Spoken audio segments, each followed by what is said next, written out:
And also we hope you have a very Merry Christmas and a Happy New Year. This is Jason Evans at the Trenton Elementary Cafeteria. Here's some kindergarten kids that want to sing a song for you. Merry Christmas, we wish you a Merry Christmas. We wish you a Merry Christmas and a Happy New Year. Let's all do a little laughing. Let's all do a little laughing. Let's all do a little laughing and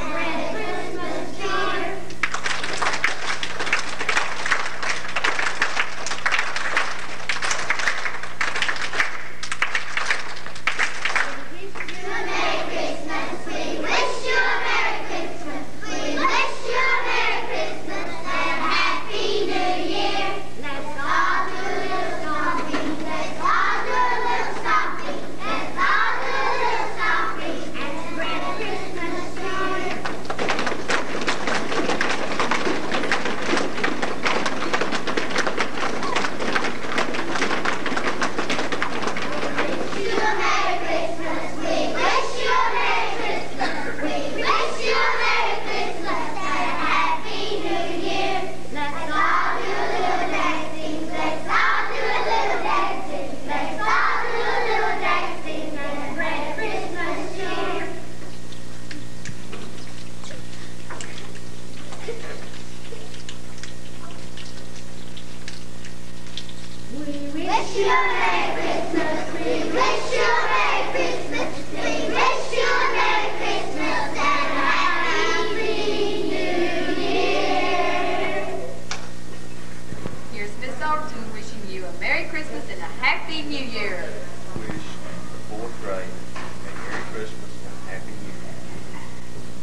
Oh my goodness gracious. I'll get out of here. I thank you a lot. Okay. That's your video thing, isn't it? Yeah, it's a rented job. It's not the one that the system's getting, I don't think. Happy New Year. You too. Before I tell you all these... I'm going to bug everybody while I'm here. Look at I'm just going to bug everybody while I'm here. Merry Xmas to you. Go jump in the Forkadale River, huh? I'm trying to sit here and be miserable, but he's supposed to take my picture. Yeah. Alright, so aim it in the other direction. When you get through this, I got a VCR. Is this video? Uh-huh, and I'm getting a close-up of your face right this minute. Good days. Smile. Y'all look all right, yeah. 5 touchdowns. They gonna make it I was waving at the picture. Is that enough? Yeah, Jackie, Mr. Jackie.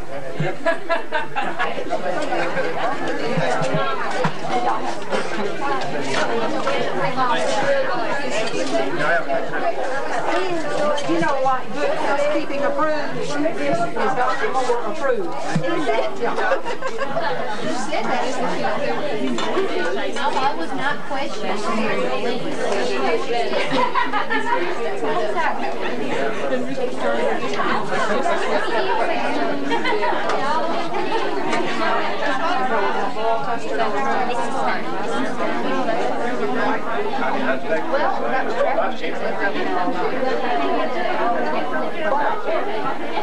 think you got it up. Just go on.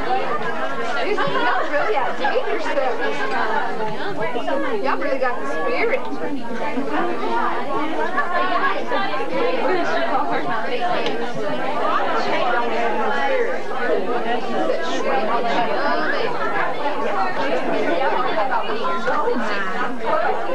She said when I go back, yeah, she said I may do another one. No, they don't give them up. You see him high heel.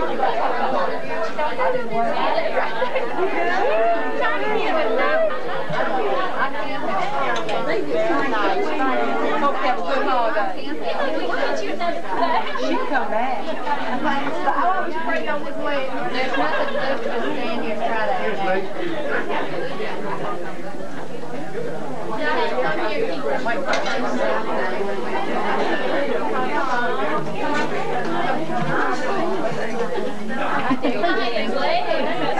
Is he taking my picture?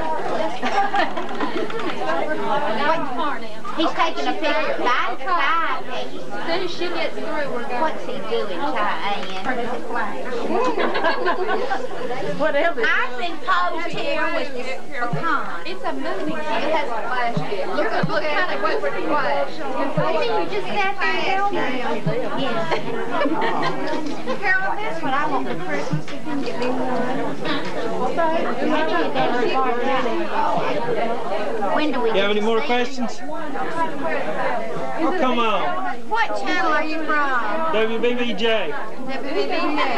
Maurice got a boyfriend. It's getting a very close-up of you. Your head is filling up the picture. It says I can't wear one. I don't. Yeah, I saw him.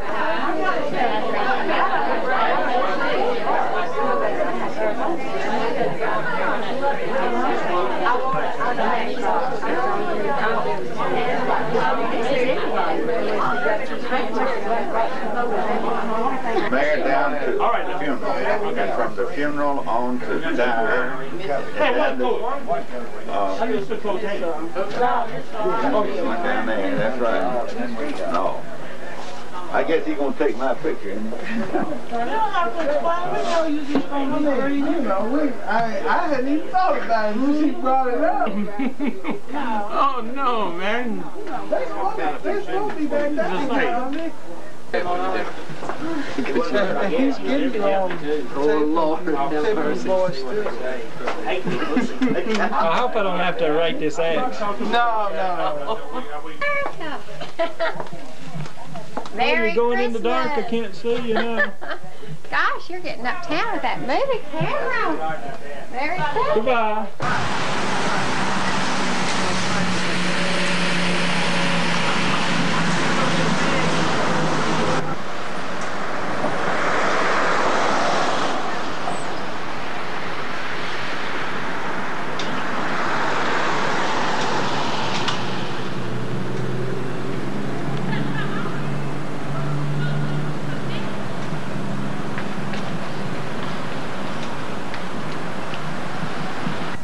Hi boys and girls, I'm Tommy Goodwin. I'm the mayor of the city of Trenton. It is December the 19th here and we're celebrating our Christmas holidays. I understand that your Christmas season is in the middle of the summer, but we celebrate ours on December the 25th. I would like to take this opportunity to wish you a very merry and happy Christmas. Trenton is the county seat of Gibson County, which is the 19th most populous county in the state of Tennessee. The city's population is 4,600 people. Within a 12-mile radius of us here, we have 50,000 people. We're one of the oldest settlements in the state of Tennessee. We have a lot of history, and we have a lot of the best of the old and the best of the new. If any of you are ever in the state of Tennessee, we wish you would come by and visit with us.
I'm Ronnie Riley, County Executive of Gibson County, Tennessee.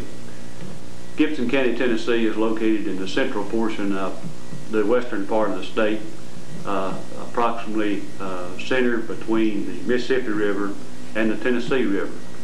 A county that has been predominantly agriculturally oriented for most of its existence. Today it is becoming more industrialized as the farm families become larger and therefore playing a less significant role as far as total employment is concerned.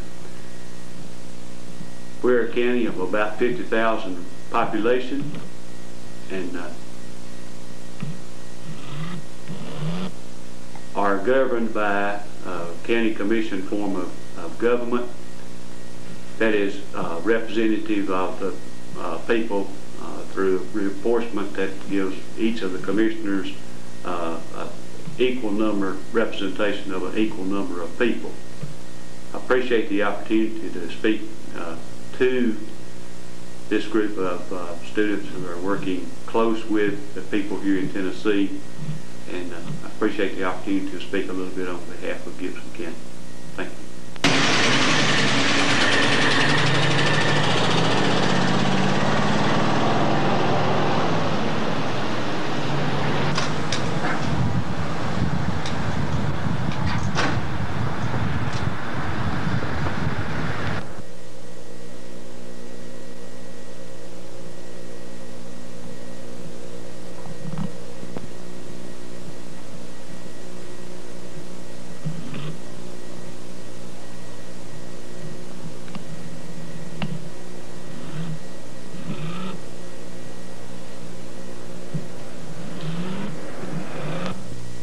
We have here in Trenton, Tennessee, a collection of veilleurs tiers, which is the French word for nightlight teapot. The word veilleurs means to keep a vigil in the night, and the tiers means teapot. But these are not ordinary teapots. They're not like any teapots you'd find hardly anywhere else in the world. This collection was given to the city of Trenton, Tennessee by Dr. Frederick C. Freed. He spent about 40 years going abroad every year collecting them. This was his hometown, but he always practiced in New York City. So during the 40 years that he collected these, he amassed an amount of 605. Of that 605, he has given 525 to the city of Trenton. He has been dead now some several years, so the remaining teapots he had given to friends and relatives.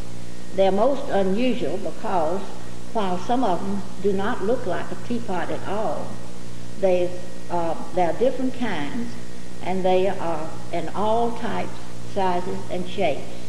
There's some that's called a conventional teapot, which would be this one right here. The reason that they're different is because they were made so that there would be a light, that you could put a light in them, and that would make a night light for people who were sick or where there were babies in the room, and also it would keep a little pot of tea hot. Now this is the conventional pot, but with a little cup of oil or a candle inside this base, it heats this base, this heavy porcelain base, and it keeps the tea hot in this little pot for a long time. So whether the tea was intended for the nurse or for the person who might be sick or for the baby, that it could have been used by any one of them. But they do not seem to be in use so much today. In fact, there are only about 3 collections of this type of teapot in the world. There's a man by the name of Mr. Harold Newman who has written a book about them, and he has studied them all over the world. He has a collection in London, England, but he has said that if anyone has a collection in museums, it's usually around 100 to 150. So he has said that Dr. Freed was the largest collection in the world, and so that his amounted, as I said before, to 650. Now this type is called an architectural type, while the teapot is a conventional teapot. It is fixed like a little house. It has steps here where you go up to it, and it has little windows around about, and it has an entrance doorway there, and where these little windows are, they're all open spaces, so that when you put a light on the inside, the light would shine through this, and that's these little holes around the windows, and that was what would make the light shine in the room where it could be used as a night light. And then it also, when there's a candle in there, they use either candles in them to make the light and to keep the tea hot, or they had little cups. A lot of them have openings in the back, and these little cups, little oblong cups, are called godets. And they you could put whale oil in it and float a wick. Sometimes they would soak a nut in oil and put it in this little cup. And when they have these cups, they didn't use the candles, but those that are cylindrical and do not have a little opening in the back for the cup, they always used a candle. Now this is another type. This is the animal type. We have a number of them that have animals for the base. We have camels and goats. We have dolphins. And this is an elephant. I think there are two of them that are elephants.